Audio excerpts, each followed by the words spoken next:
J'ai envie de faire une certaine chose et malgré de nombreuses tentatives, je n'y arrive pas. Dois-je abandonner ou persister dans mes efforts? Réussir, c'est arriver, parvenir quelque part. Et nous vénérons le succès, n'est-il pas vrai? Lorsqu'un pauvre garçon devient multimilliardaire en grandissant, ou qu'un élève ordinaire devient Premier ministre, on l'applaudit. On fait grand cas de sa personne.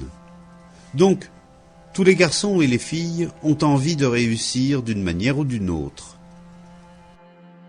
Le succès est-il une réalité, ou n'est-ce rien qu'une idée après laquelle courent les hommes? Car dès qu'on est arrivé, il y a toujours un autre point, plus éloigné, qui reste à atteindre.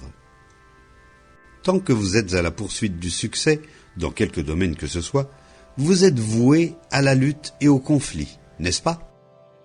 Même une fois arrivé, pour vous le repos n'existe pas, car vous voulez aller plus haut, avoir plus. Comprenez-vous? La quête du succès est le désir d'un plus, et un esprit qui exige sans cesse ce plus n'est pas intelligent.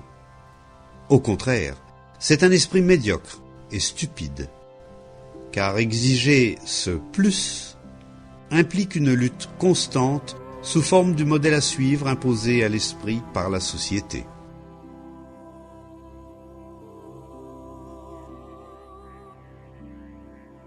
Qu'est-ce en définitive que le contentement et qu'en est-il du mécontentement? Le mécontentement, c'est la lutte pour l'obtention d'un plus. Et le contentement, c'est la cessation de cette lutte. Mais on ne peut avoir accès au contentement sans comprendre tout ce processus du plus et les raisons qui poussent l'esprit à vouloir l'obtenir.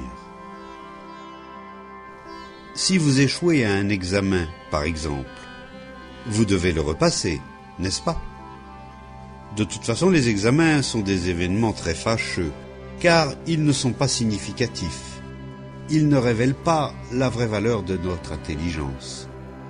Réussir un examen est avant tout affaire de mémoire. Ce peut être aussi une question de chance. Mais vous faites des efforts pour réussir vos examens et en cas d'échec, vous insistez. La même chose se passe pour la plupart d'entre nous dans la vie quotidienne. Nous luttons pour obtenir quelque chose sans jamais nous arrêter un instant pour nous demander si la chose recherchée mérite nos efforts. N'ayant jamais soulevé la question, nous n'avons donc pas encore découvert qu'elle n'en vaut pas la peine. Pas encore résisté à l'opinion de nos parents, de la société, de tous les maîtres et de tous les gourous. Ce n'est qu'après avoir compris la pleine signification de ce « plus » que nous cessons de penser en termes de succès et d'échec. Nous avons tellement peur de l'erreur, de l'échec, et pas seulement aux examens, mais aussi dans la vie. Faire une erreur est considéré comme une chose abominable, car à cause d'elle, on va nous critiquer, nous réprimander. Mais en définitive, pourquoi devrions-nous être infaillibles? Tout le monde ne commet-il pas des erreurs? Et le monde cesserait-il d'être en proie à l'horrible pagaille dans laquelle il est, si nous ne faisions jamais d'erreurs? Si vous avez peur de faire des erreurs, vous n'apprendrez jamais. Les adultes commettent sans cesse des erreurs, mais ils ne veulent pas que vous en commettiez. Et ils étouffent donc vos initiatives. Pourquoi?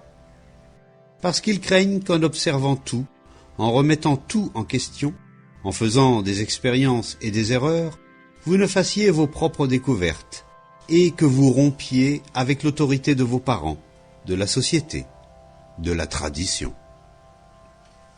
Voilà pourquoi on vous incite à poursuivre cet idéal de succès. Et le succès, vous l'aurez remarqué, s'exprime toujours en termes de respectabilité. Même le saint, dans sa soi-disant réalisation spirituelle, doit devenir respectable. Sinon, il n'est ni reconnu, ni suivi par quiconque. Nous pensons donc toujours en termes de succès, en termes de plus.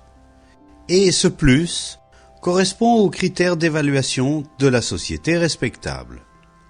Autrement dit, la société a très soigneusement instauré certains critères selon lesquels vous êtes reconnu comme ayant réussi ou échoué.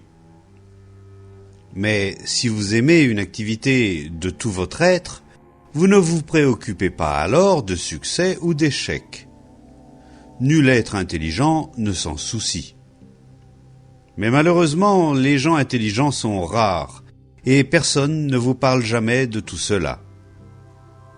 Le seul souci d'une personne vraiment intelligente est de voir les faits et de comprendre le problème. Ce qui ne signifie pas penser en termes de succès et d'échec. C'est seulement lorsque nous n'aimons pas vraiment ce que nous faisons que nous pensons en ces termes-là.